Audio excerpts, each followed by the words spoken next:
13h à Koloma, bonsoir à tous, je vous donne l'information. Lancement à Kankaya Mandiana des chantiers de désenclavement. L'objectif est de soulager les producteurs confrontés à des contraintes de mobilité. Et puis à Boké, dans la sous-préfecture de Kamsar, où les femmes peuvent se frotter les mains, elles viennent de bénéficier des fumoirs modernes et d'un hangar. L'idée est de changer le système de travail. Et enfin, en Massanta, où la promotion de la salubrité publique bat son plein avec une mise en place d'un système d'assainissement de la ville.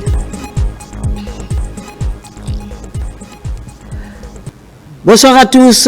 Tout d'abord, la Guinée s'apprête à lancer la 5e édition de la Semaine nationale de la citoyenneté et de la paix, CNACIP, en abrégé, une initiative du ministère de l'administration du territoire et de la décentralisation. Elle vise à promouvoir une citoyenneté responsable, renforcer la cohésion et le vivre ensemble. La rencontre va durer du 11 décembre au 17 décembre 2024. À propos, je vous invite à suivre la déclaration du ministre de la décentralisation au micro de Amadou Touré. Citoyennes et citoyens de Guinée, chers compatriotes, dans quelques heures, nous allons appeler à magnifier les valeurs de la citoyenneté guinéenne à l'occasion de la 5e édition de la Semaine nationale de la citoyenneté et de la paix, CNACIP, qui se tiendra du 11 au 17 décembre 2024 sur l'ensemble du territoire national. Instituée par la loi L038 du 28 juillet 2016, la CNACIP est organisée par le ministère de l'administration du territoire et de la décentralisation à travers l'Agence nationale pour la promotion de la citoyenneté et de la paix, ANACIP.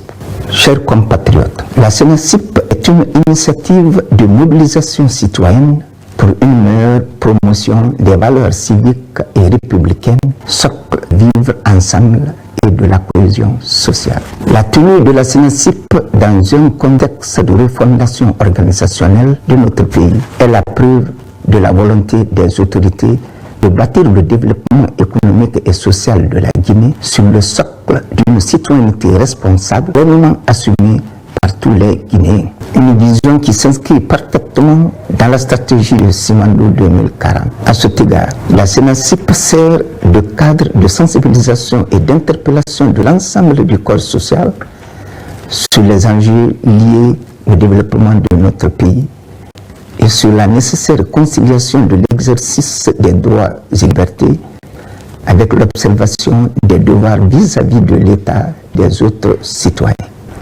Car l'usage d'une liberté rime avec une responsabilité à assumer. Dans la même dynamique et dans un esprit de solidarité gouvernementale, le ministère de la Justice et des Droits de l'Homme posera des actes à travers tout le pays pour interpeller les citoyens sur le respect et la valorisation de nos signes et symboles qui constituent des identités remarquables de notre pays. L'émergence d'une nation cohésive, forte et prospère que nous appelons de tous nos voeux ne peut être possible sans l'appropriation par tous les Guinéens des valeurs fondamentales de civisme et de citoyenneté responsable. C'est pourquoi cette édition est placée sous le asseoir une citoyenneté démocratique responsable pour la construction d'une Guinée nouvelle. Chers compatriotes, l'objectif visé à travers ce thème est d'amener les populations à prendre conscience de leur nécessaire contribution au processus de développement économique et social engagé par les autorités. La Semaine nationale de la citoyenneté et de la paix est placée sous le haut patronage de son Excellence Monsieur le Président de la République, le général d'armée Mamadi Doumbouya, chef de l'État, chef suprême des armées. Cette année, l'accent est mis sur la formation des jeunes, sur la prévention et la lutte contre les discours de haine. C'est une manière d'apporter des réponses appropriées à la problématique de l'engagement citoyen des jeunes dans la prévention des conflits et le renforcement de la cohésion nationale. Vive le patriotisme pour que vive la Guinée unie et prospère. Je vous remercie. Je le disais en titre, lancement officiel à Kankan et à Mandiana des chantiers de désenclavement. L'objectif est de soulager les producteurs souvent confrontés à des contraintes de mobilité. Des travaux d'entretien périodiques des pistes rurales sont aussi envisagés pour la mise en œuvre de la politique de maintenance préventive. On regarde ce reportage de Fodé Camara. À Kankan, dans la sous-préfecture de Baté-Nafagui, pour faciliter l'accès aux zones de production, une piste rurale de 20 km sera reconstruite. Ce chantier de désenclavement est une réponse au cri du cœur des producteurs de cette localité à vocation agro-pastorale. D'ores et déjà, la question des entretiens périodiques est l'une des priorités de la Direction nationale du génie rural. Nous, en tant que maîtres d'ouvrage, nous allons suivre ces entretiens-là avec la communauté parce qu'aujourd'hui, on est en train de travailler sur un système que nous appelons les CVEP, Comité Villageois d'entretien des pistes. Donc, les CVEP seront formés non seulement pour entretenir les pistes, mais aussi les ouvrages aussi, afin que ces investissements sont réalisés et perdurent. De Kankan, direction Mandiana, pour la pose de la première pierre des travaux de construction d'un pont à Bankoumana, dans la commune rurale de Kinyéran. Avant l'arrivée de ce pont, beaucoup de personnes se sont noyées dans le fleuve là. On ne peut même pas connaître le nombre exact. Parce que chaque année, ça tue des gens ici. Avec un délai d'exécution de 6 mois, la réalisation de ce pont va faciliter les échanges entre les sous-préfectures de Kinyéran et Balandougouba, de grandes zones de production avec des paysans disposant d'une plaine de plus de 1000 hectares. Aujourd'hui, nous sommes là parce qu'il y a 6 mois, on était passé. La population de Bankoumana avait exprimé le besoin à ce qu'on réalise leur pont à travers monsieur le ministre. Donc, quand on est parti à Conakry, le président de la République a donné des instructions fermes pour la réalisation de ce pont. Donc, c'est ce qu'on a fait. On a lancé un appel d'offres et puis une entreprise a été recrutée pour faire ces travaux. Donc, c'est pour cela qu'on est là aujourd'hui pour le lancement des travaux de ce pont. Le pont que notre gouvernement va commencer à construire aujourd'hui ne sera pas seulement une infrastructure. Il représentera aussi un véritable symbole de progrès et d'unité. Pour nos agriculteurs, il facilitera le transport de leurs produits vers les marchés, leur permettant ainsi d'accroître leurs revenus et d'améliorer leur qualité de vie. Pour nos élèves et nos travailleurs, il offrira une accessibilité accrue, réduisant les distances et améliorant leur quotidien. L'enclavement des zones de production est l'un des freins à la croissance de l'économie rurale.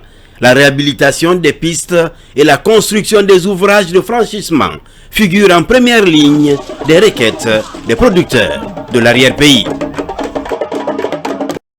Fodé, mois de décembre, actualité oblige au compte de la rétrospective de l'année 2024. Gros plan ce soir sur le département de l'information et de la communication. Ce ministère a bénéficié d'une attention particulière du président de la République et d'un soutien précieux du chef du gouvernement pour faire avancer le programme de couverture intégrale du territoire national. De nombreux sites de diffusion ont ainsi été activés pour faciliter l'accès à l'information dans la Guinée profonde conformément à la feuille de route du ministre Fanasouma qui s'est beaucoup investi sur le terrain cette année.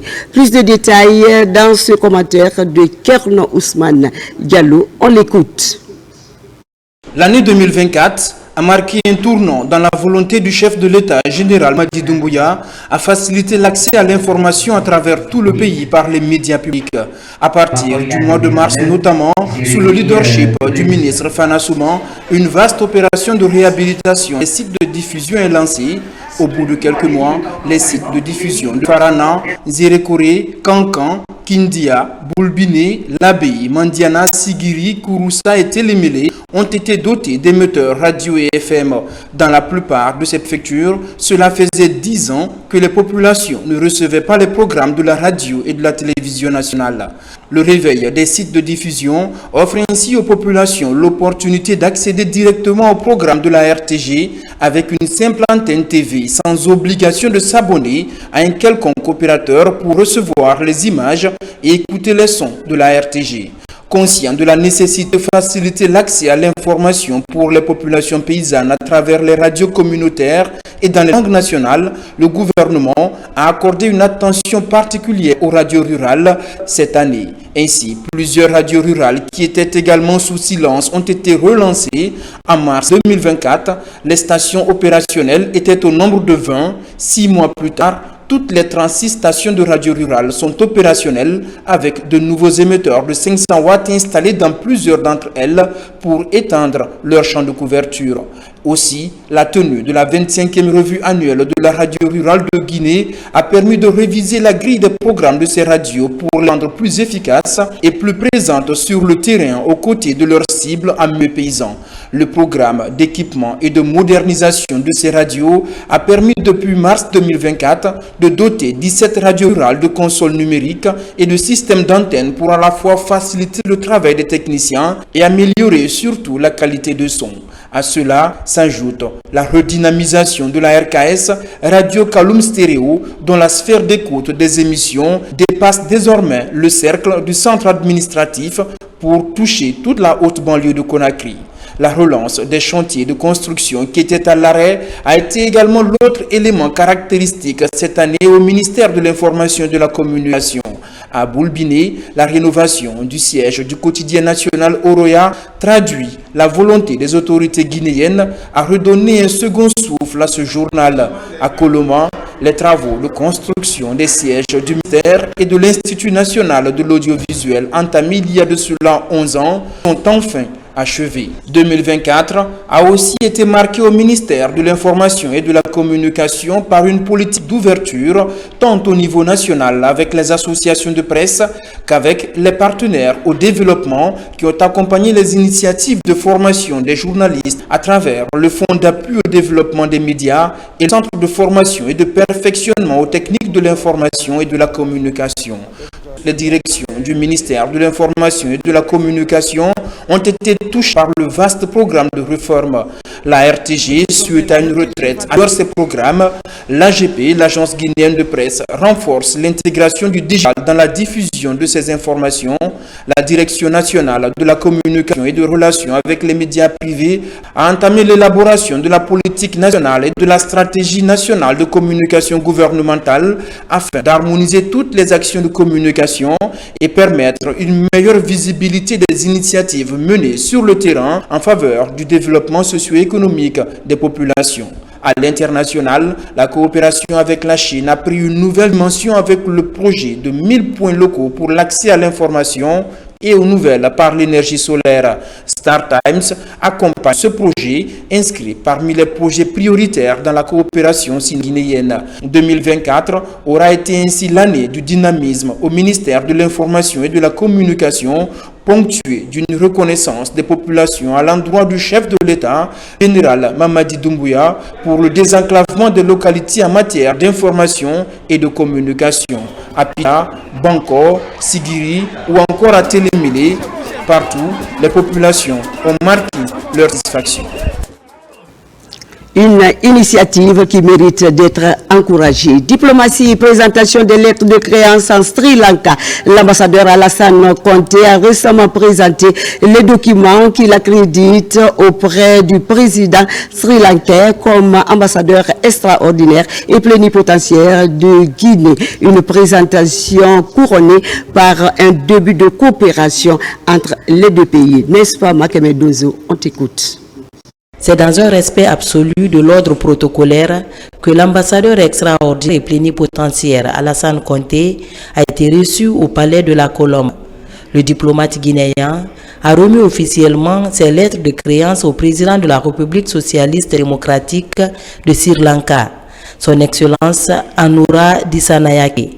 L'ambassadeur Conté a profité de l'occasion pour transmettre au chef d'État sri-lankais les salutations et félicitations du président général Mamadi Doumbouya suite à sa brillante élection du 21 septembre passé à la magistrature suprême de son pays. L'ambassadeur Conté a aussi pointé le décor par rapport aux grands enjeux du projet Simandou 2040 en invitant les hommes d'affaires de Sri Lanka à explorer les opportunités pour un partenariat gagnant-gagnant. Cette présentation des lettres de créance ne laisse pas le président d'Issanayanka indifférent. Il a instruit son ministre des Affaires étrangères à avoir une séance de travail avec la délégation guinéenne où les deux parties pourront passer en revue l'ensemble des préoccupations, des questions d'intérêt commun, comme la désignation d'un consul honoraire de la République de Guinée, mais aussi d'autres questions relatives au renforcement des relations bilatérales mutuellement avantageuses. Et puis, célébration de la journée mondiale de lutte contre la corruption avec un nouveau slogan, le soin d'abord. Après avoir sillonné plusieurs formations sanitaires du pays, les cadres de l'Agence nationale de lutte contre ce fléau et la promotion de la bonne gouvernance ont également visité l'hôpital préfectoral de Kouroussa pour échanger avec le personnel soignant. L'objectif de cette campagne de sensibilisation, lutter efficacement contre toute forme de fraude, n'est-ce pas, Diamokaba? On t'écoute. Dans la cité de Kamaralaï, l'Agence nationale de lutte contre la corruption pose ses tentes à l'hôpital préfectoral. La grande campagne de sensibilisation est lancée pour lutter contre toute forme de fraude. Pour ces professionnels, a priori, la stratégie des prêter une oreille attentive pour cerner les enjeux de ce combat de la transition. Des conduites adoptées sont livrées. En prélude à la journée mondiale de lutte contre la corruption, nous, au lieu de prendre une seule journée, le 9, nous avons carrément pris une semaine consacrée à une campagne de sensibilisation et d'information à la notion de lutte contre ce fléau qui endie tous les efforts, qui annihilent tous les efforts de développement économique et social de notre pays. Donc nous avons fait Kindia, Mou, Farana, Dabola. Aujourd'hui nous sommes à Kouroussa. Nous avons trouvé que le directeur et autour de lui, tout le personnel médical ont pris de très bonnes dispositions dans l'amélioration de la gouvernance de l'hôpital préfectoral de Kouroussa. L'éthique et la déontologie de la médecine au cœur des échanges pour favoriser la transparence et l'intégrité. Le cadre juridique est également débattu pour changer les mentalités dans le registre de la lutte contre la corruption. L'un des principes sacro-saints de la gestion aujourd'hui des biens publics doit être basé sur la gestion transparente. Doit être aussi basé de la bonne collaboration tout en s'inscrivant dans la dynamique de cette refondation aujourd'hui de l'État. La campagne annonce les couleurs de la célébration de la Journée internationale de lutte contre la corruption. Restaurer la confiance entre patients et personnel soignant est une préoccupation universelle pour une société juste et équitable.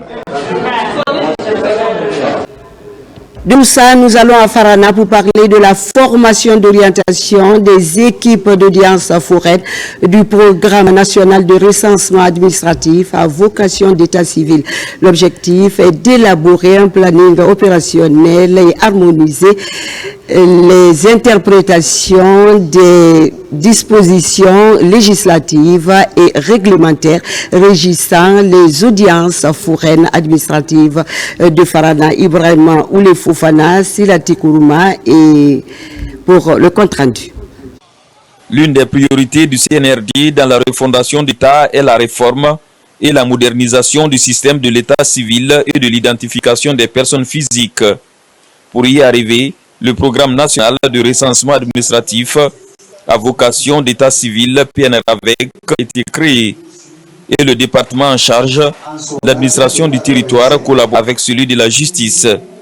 Je remercie très sincèrement Monsieur le ministre de l'administration du territoire et de la décentralisation, président du comité de pilotage du PNRAVEC, pour avoir pris l'initiative de matérialiser cette grande vision de son Excellence, Monsieur le Président de la République, qui consiste à attribuer une identité juridique et numérique à tous les Guinéens. C'est surtout l'orientation des magistrats ainsi que des officiers d'état civil sur le programme national de recensement administratif à vocation d'état civil, précisément les audiences foraines. Donc ça permet de parler ici à chaque acteur des rôles et responsabilités. Ce présent atelier précède les audiences foraines qui débuteront le 15 décembre. Durant cette rencontre de 2 jours, acteurs d'état civil et magistrats sont édifiés sur leur rôle dans le processus. C'est sur place qu'un requérant doit venir. Il est déjà identifié avec une première équipe qui est sur dans les quartiers et dans les secteurs, avec le chef secteur qui doit signer la fiche d'identification. Le chef de quartier remonte ça aux équipes de la session d'audience foraine là et qui doit statuer sur ça. La présence des magistrats est indispensable du début à la fin parce que par-delà tout, c'est eux qui certifient, qui établissent, qui feront l'enregistrement pour que les actes soient réputés authentiques et conformes à la législation. Les audiences foraines qui se dérouleront sur toute l'étendue du territoire national ont une durée d'1 mois. Les magistrats, présidents et procureurs, les greffiers et les officiers délégués d'état civil vont se rendre directement devant les justiciables dans les chefs-lieux des communes urbaines et des communes rurales pour délivrer des jugements supplétifs aux concernés. Ce qui nous amène à Bouquet où les femmes fumeuses de poissons du port artisanal de Kamsar sont aux anges. Elles viennent de bénéficier de fumoirs modernes et d'un hangar. L'objectif est de changer le système de travail. Le geste est de l'ONG Vision sans frontières qui entend contribuer à l'autonomisation des femmes dans cette région. Voyons tout cela avec Younousa Tawel Kamara. Le port de pêche artisanal de Kamsar, communément appelé port Méné, il est l'un des débarcadères les plus convoités de la région de Bouquet à cause du volume des activités de pêche. Parmi ces activités figure en bonne place le fumage de poissons. Pour permettre au groupement des femmes de ce port d'améliorer leurs conditions de travail et d'assurer leur autonomisation, elles bénéficient d'un nouveau hangar et des fumoirs modernes offerts par l'ONG Vision Frontières. Les moyens sont mis à leur disposition, les infrastructures sont déjà construites. Ils font de roulement et doivent vraiment travailler confortablement et entretenir ces bijoux pour que ça soit bénéfique dans l'avenir. On demande à ces femmes fumeuses de se comprendre, de travailler ensemble. Quand l'État vous accompagne, quand les structures privées vous accompagnent, vous devrez vous donner les mains et exploiter à bon escient ce qu'on a mis à votre disposition. Par cet appui technique aux fumeuses de poissons du port Méné de Kamsar, les bénéficiaires passent désormais de l'ancien système au nouveau système de fumage. Une manière de produire la meilleure qualité, mais surtout valoriser ce produit de mer très prisé dans les familles. Ce qu'on demande aux bénéficiaires, notamment les femmes, c'est d'entretenir les équipements dont ils ont bénéficié, de les utiliser à bon escient et aussi de les maintenir, parce que c'est le plus important pour la pérennité des activités, c'est le maintien des infrastructures. Nous sommes contentes de ce don. Nous remercions les donateurs pour avoir pensé à nous les femmes.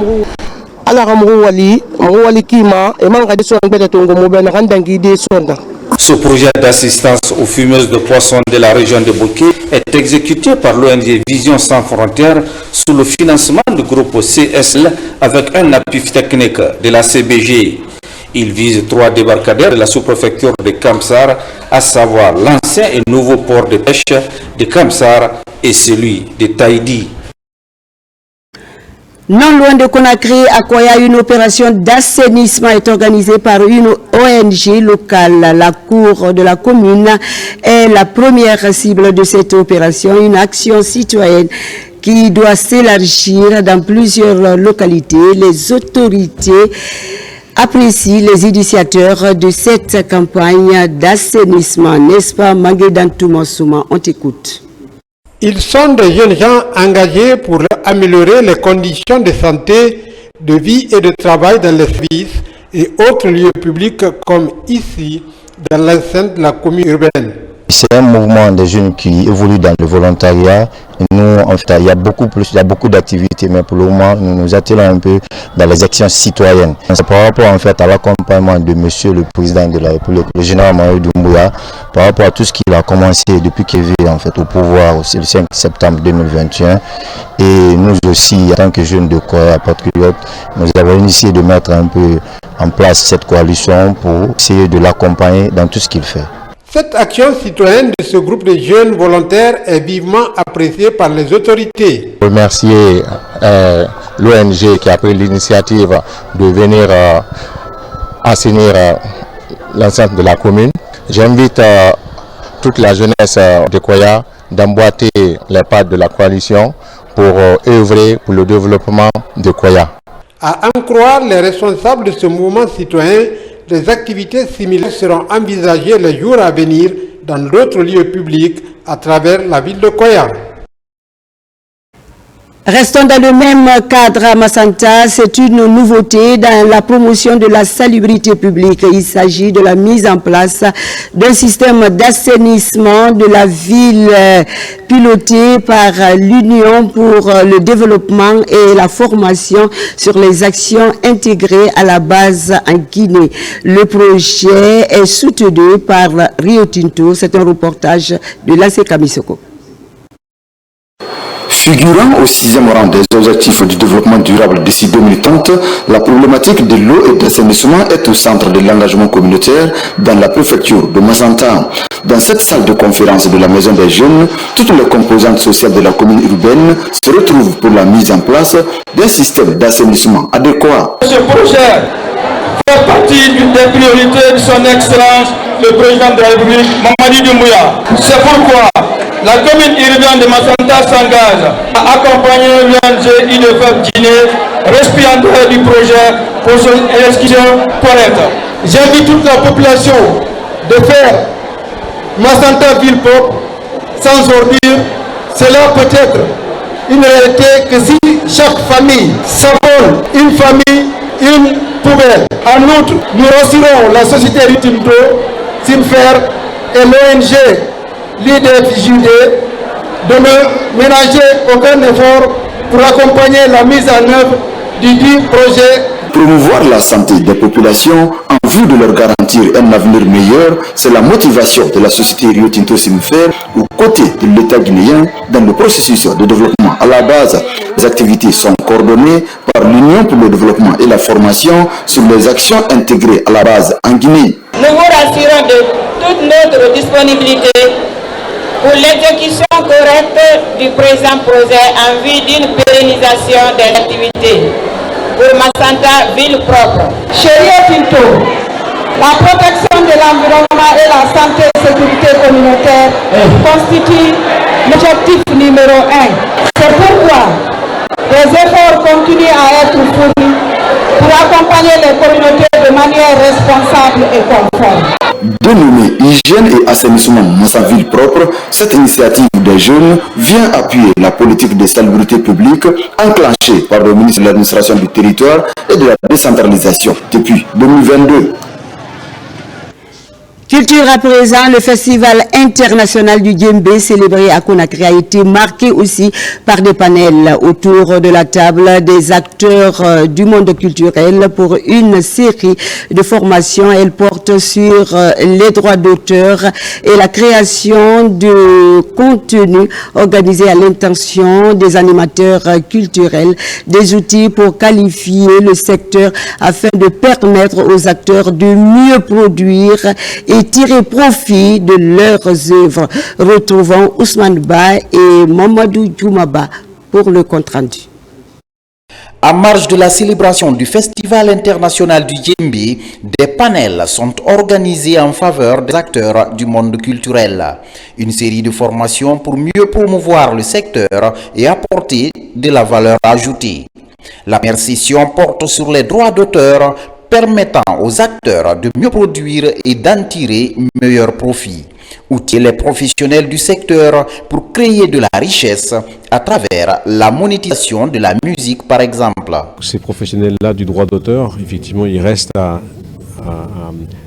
construire des structures, des sociétés qui vont créer de la richesse à partir du droit d'auteur. Et c'est pour ça que j'ai notamment présenté tout à l'heure métier d'éditeur de musique, qui est un corps, je veux dire, intermédiaire entre les créateurs et les pouvoirs publics et ceux qui effectivement vont monétiser la musique. Donc là, on parle des plateformes notamment, on parle des médias, etc., etc.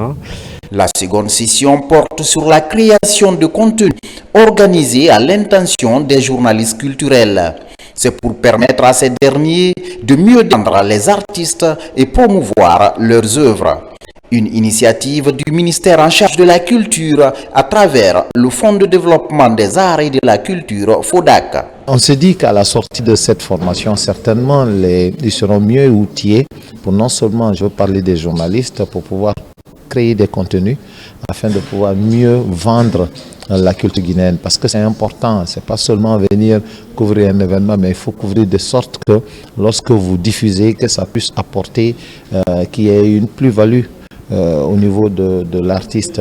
Mais également les acteurs culturels qui sont aussi là, les managers vont certainement pouvoir mieux défendre les intérêts de leurs artistes. Nous avons eu au total 25 hommes de culture, des journalistes, des médias privés, des médias publics qui sont venus prendre part à cette formation qui a démarré depuis le 4 et qui s'est clôturée aujourd'hui. Le panel a mobilisé plusieurs acteurs guinéens et étrangers, tels que Aziz Dieng de l'Organisation mondiale de la propriété intellectuelle et l'artiste sénégalais Didier Awadi, tous venus pour partager leurs expériences avec leurs frères guinéens. Et voilà qui met fin à cette édition d'information à la réalisation Sona Stagno sous l'œil vigilant de l'équipe technique du jour. Merci de votre fidélité. Rendez-vous à 17h, Inch'Allah. Retrouvez-nous sur le site www.rtg Guinée Info. Restez avec nous. Très bonne suite de programme à vous et bonsoir.